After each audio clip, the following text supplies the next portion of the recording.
Canto 1. The Trysting. One winter night at 9:30, cold, tired and cross and muddy, I had come home too late to dine, and supper with cigars and wine was waiting in the study. There was a strangeness in the room, and something white and wavy was standing near me in the gloom. I took it for the carpet broom, left by that careless slavey. But presently the thing began to shiver and to sneeze, on which I said, "Come, come, my man, that's a most inconsiderate plan, less noise there if you please. I've caught a cold," the thing plies, "out there upon the landing." I turned to look in some surprise, and there before my very eyes a little ghost was standing. He trembled when he caught my eye, and got behind a chair. "How came you here?" I said, "and why? I never saw a thing so shy. Come out, don't shiver there." He said, "I'd gladly tell you how, and also tell you why. But," here he gave a little bow, "you're in so bad a temper now, you'd think it all a lie. And as to being in a fright, allow me to remark that ghosts have just as good a right in every way to fear the light as men to fear the dark.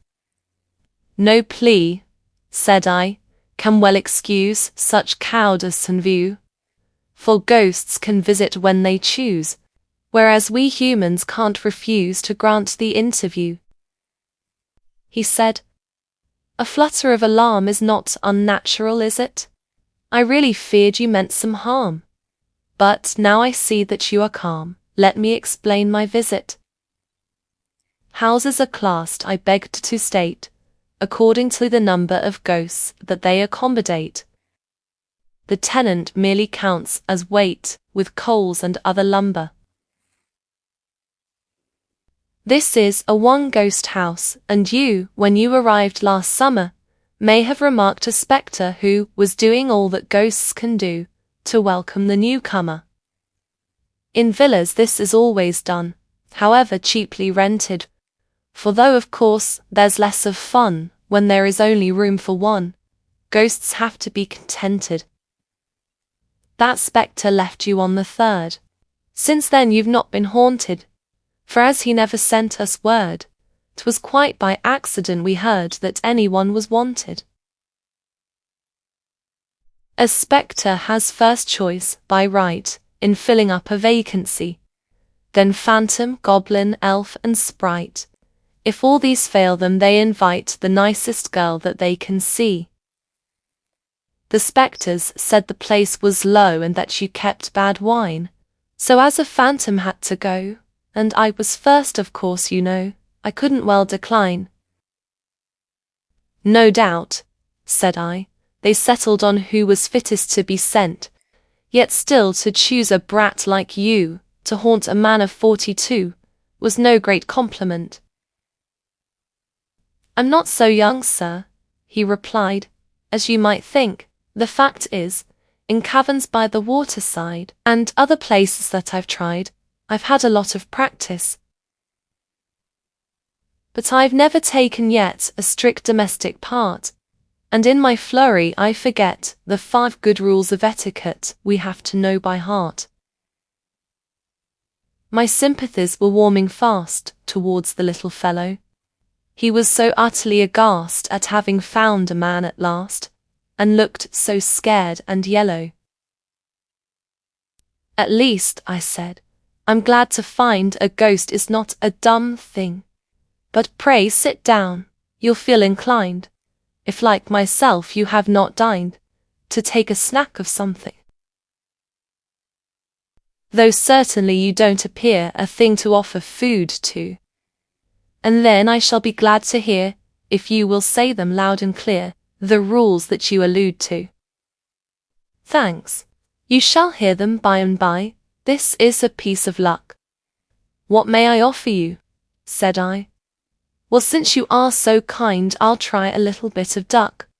1 slice, and may I ask you for another drop of gravy?" I sat and looked at him in awe, for certainly I never saw a thing so white and wavy. And still he seemed to grow more white, more vapory and wavier, seen in the dim and flickering light, as he proceeded to recite his maxims of behavior. Canto 2. His 5 Rules. My first, but don't suppose, he said, I'm setting you a riddle, is if your victim be in bed, don't touch the curtains at his head, but take them in the middle, and wave them slowly in and out, while drawing them asunder, and in a minute's time no doubt, he'll raise his head and look about with eyes of wrath and wonder. And here you must on no pretence make the first observation. Wait for the victim to commence. No ghost of any common sense begins a conversation. If he should say, "How came you here?" the way that you began, sir, in such a case your course is clear. On the bat's back, my little dear, is the appropriate answer. If after this he says no more, you'd best perhaps curtail your exertions, go and shake the door, and then if he begins to snore, you'll know the thing's a failure. By day, if he should be alone, at home or on a walk, you merely give a hollow groan, to indicate the kind of tone in which you mean to talk. But if you find him with his friends, the thing is rather harder. In such a case, success depends on picking up some candle ends or butter in the larder. With this you make a kind of slide. It answers best with soot, on which you must contrive to glide, and swing yourself from side to side. One so learns how to do it. The second tells us what is right in ceremonious calls. First burn a blue or crimson light, a thing I quite forgot tonight. Then scratch the door or walls. I said, you'll visit here no more if you attempt the guy. I'll have no bonfires on my floor, and as for scratching at the door, I'd like to see you try. The third was written to protect the interest of the victim, and tells us, as I recollect, who treat him with a grave respect and not to contradict him. That's plain, said I, as tear and fret to any comprehension. I only wish some ghosts I've met would not so constantly forget the maxim that you mention. Perhaps, he said, you first transgressed the laws of hospitality. All ghosts instinctively detest the man that fails to treat his guest with proper cordiality. If you address a ghost as thing, or strike him with a hatchet, he is permitted by the king to drop all formal parling, and then you're sure to catch it.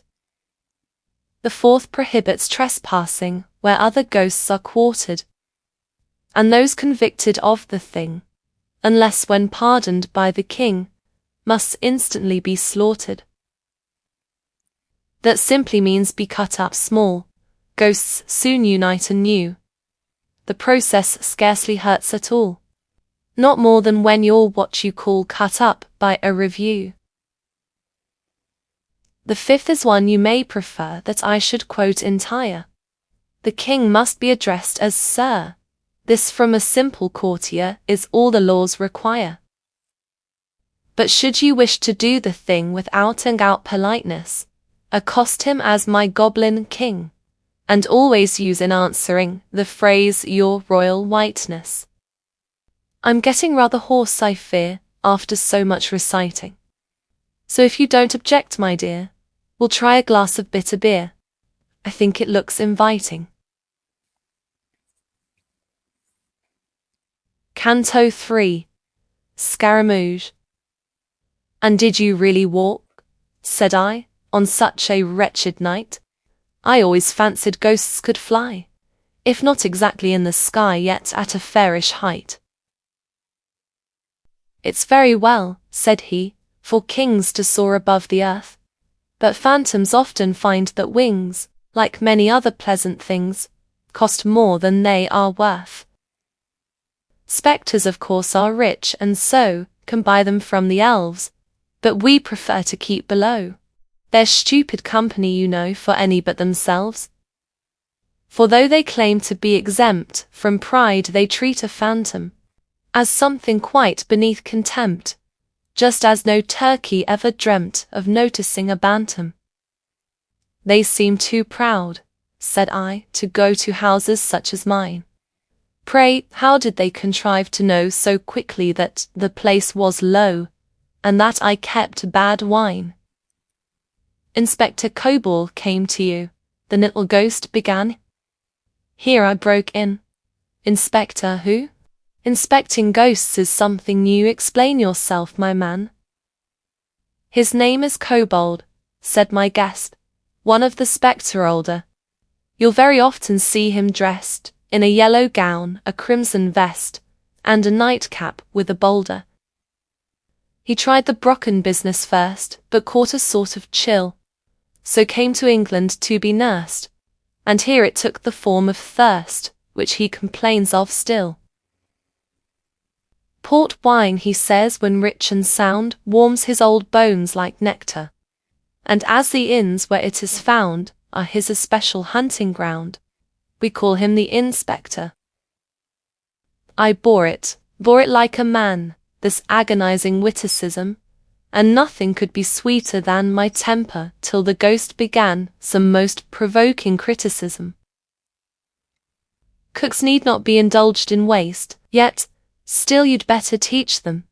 Dishes should have some sort of taste. Pray, why are all the cruets placed where nobody can reach them? That man of yours will never earn his living as a waiter. Is that queer thing supposed to burn?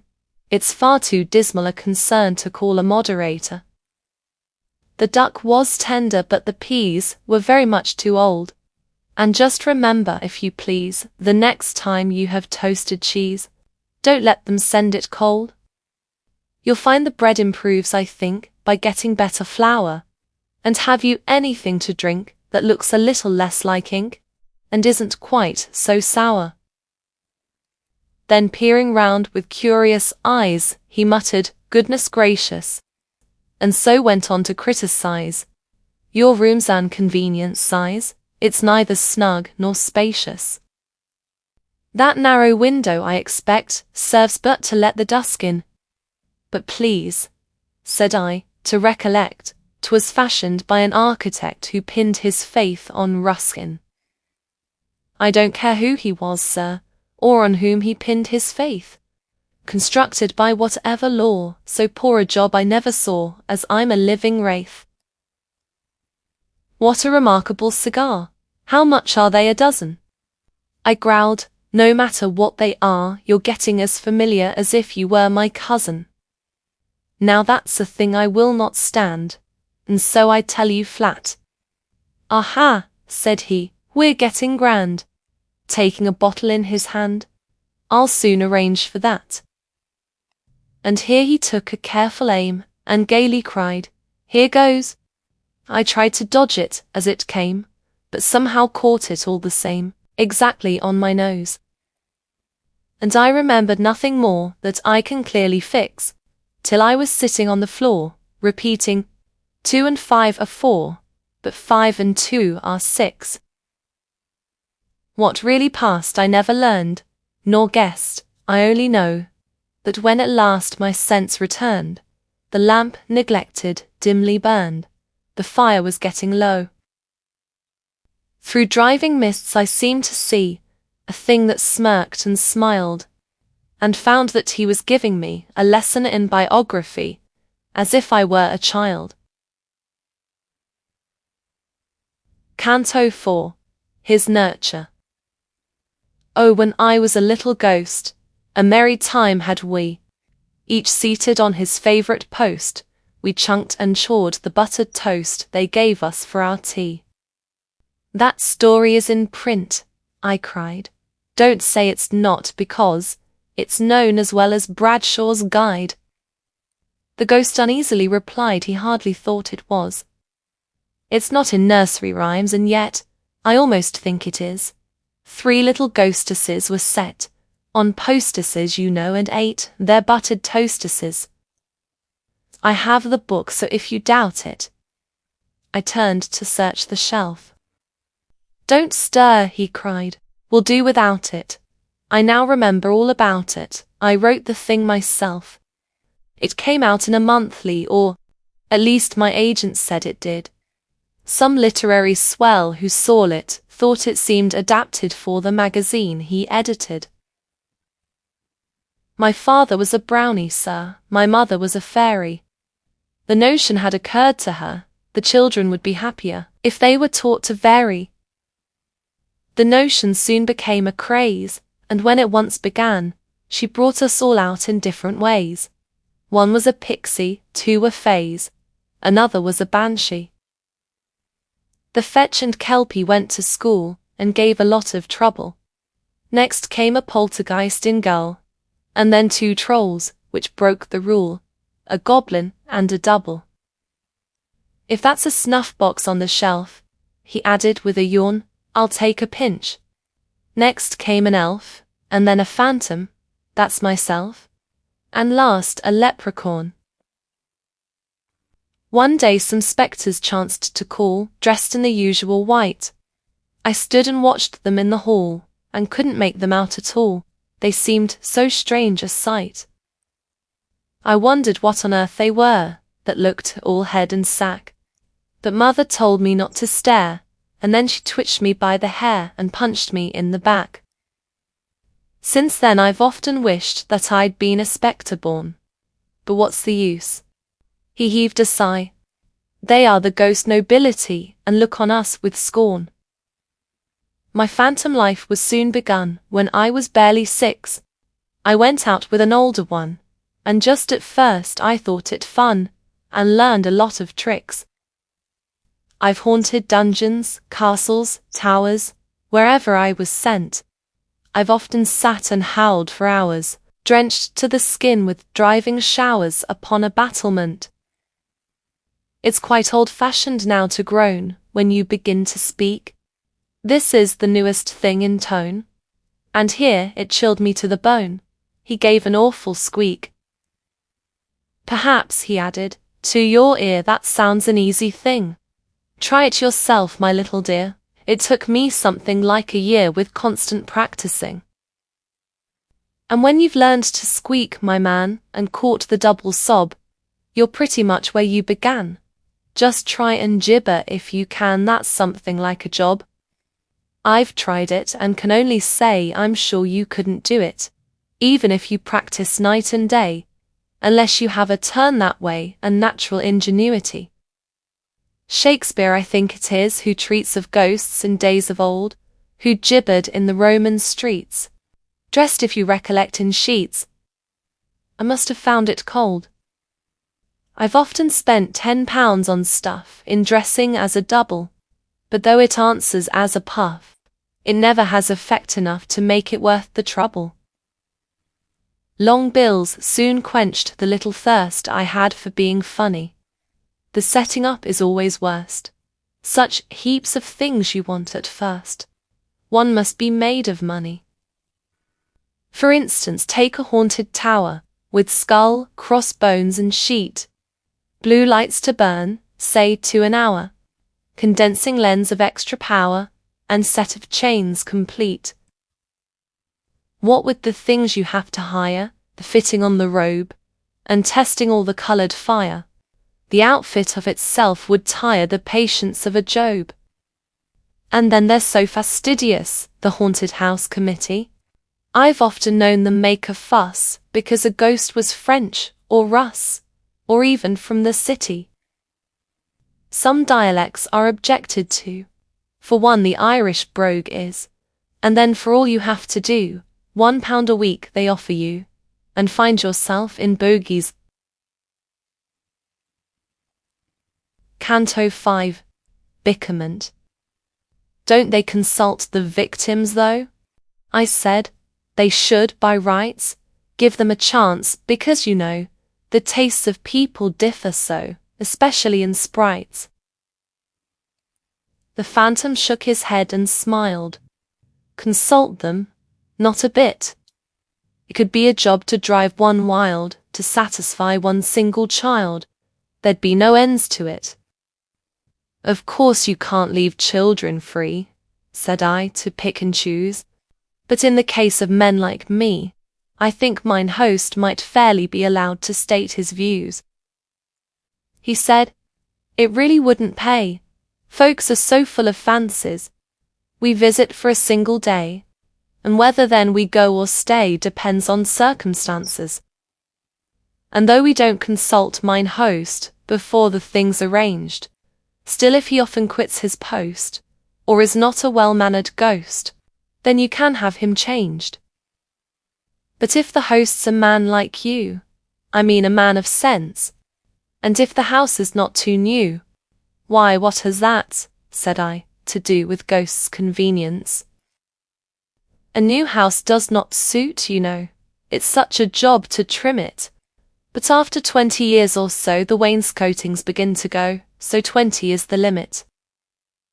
Too trim was not a phrase I could remember having heard. Perhaps, I said, you'll be so good as tell me what is understood exactly by that word. It means the loosening all the doors, the ghost replied and laughed. It means the drilling holes by scores in all the skirting boards and floors to make a thorough draught. You'll sometimes find that 1 or 2 are all you really need, to let the wind come whistling through. But here there'll be a lot to do. I faintly gasped. Indeed. If I'd been rather later I'd be bound, I added, trying most unsuccessfully to smile. You'd have been busy all this while, trimming and beautifying. Why no, said he, perhaps I should have stayed another minute. But still no ghost that's any good, without an introduction would have ventured to begin it. The proper thing as you were late, was certainly to go. But with the roads in such a state, I got the nightmare's leave to wait for half an hour or so. Who's the nightmare? I cried. Instead of answering my question. Well, if you don't know that, he said, either you never go to bed, or you've a grand digestion. He goes about and sits on folk that eat too much at night. His duties are to pinch and poke, and squeeze them till they nearly choke. I said, it serves them right. And folk who sup on things like these, he muttered, eggs and bacon, lobster and duck and toasted cheese, if they don't get an awful squeeze, I'm very much mistaken. He is immensely fat and so well suits the occupation. In point of fact, if you must know, we used to call him years ago the mayor and corporation. The day he was elected mayor, I know that every sprite meant to vote for me but did not dare. He was so frantic with despair and furious with excitement. When it was over, for a whim, he ran to tell the king. And being the reverse of slim, the 2-mile trot was not for him a very easy thing. So to reward him for his run, as it was baking hot and he was over 20 stone, the king proceeded half in fun to knight him on the spot. It was a great liberty to take. I fired up like a rocket. He did it just for punning's sake. A man, says Johnson, that would make a pun would pick a pocket. A man, said he, is not a king. I argued for a while, and did my best to prove the thing, the phantom merely listening, with a contemptuous smile. At last, when breath and patience spent, I had recourse to smoking. Your aim, he said, is excellent. But when you call it argument, of course you're only joking. Stung by his cold and snaky eye, I roused myself at length, to say, at least I do defy the veriest skeptic to deny that union is strength. That's true enough, said he, yet stay. I listened in all meekness. Union is strength, I'm bound to say. In fact, the thing's as clear as day. But onions are a weakness. As one who strives a hill to climb, who never climbed before, who finds it in a little time, grow every moment less sublime, and votes the thing a bore. Yet having once begun to try, dares not desert his quest, but climbing ever keeps his eye on one small hut against the sky, wherein he hopes to rest. Who climbs till nerve and force are spent, with many a puff and pant. Who still as rises the ascent, in language grows more violent, although in breath more scant. Who climbing gains at length the place that crowns the upward track, and entering with unsteady pace, receives a buffet in the face that lands him on his back, and feels himself like one in sleep, glides swiftly down again, a helpless weight from steep to steep, till with a headlong giddy sweep, he drops upon the plain. So I that had resolved to bring conviction to a ghost, and found it quite a different thing from any human arguing, yet dared not quit my post. But, keeping still the end in view to which I hoped to come, I strove to prove the matter true, by putting everything I knew into an axiom, commencing every single phrase with therefore or because.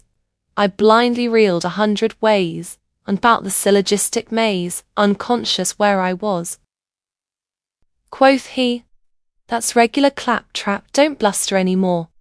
Now do be cool and take a nap. Such a ridiculous old chap was never seen before.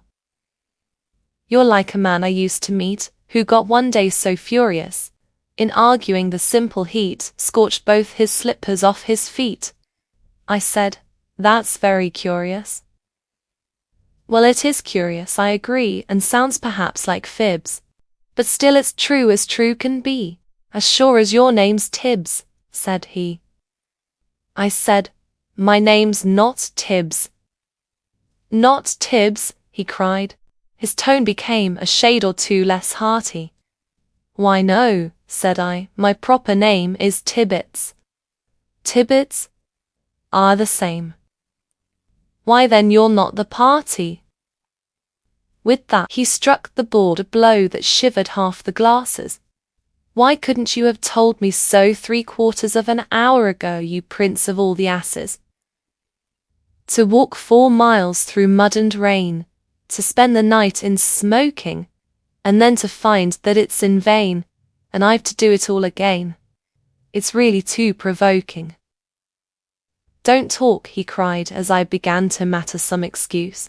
"Who can have patience with a man that's got no more discretion than an idiotic goose? To keep me waiting here instead of telling me at once that this was not the house," he said. "There, that will do, be off to bed, don't gape like that, you dunce. It's very fine to throw the blame on me in such a fashion. Why didn't you inquire my name the very minute that you came?"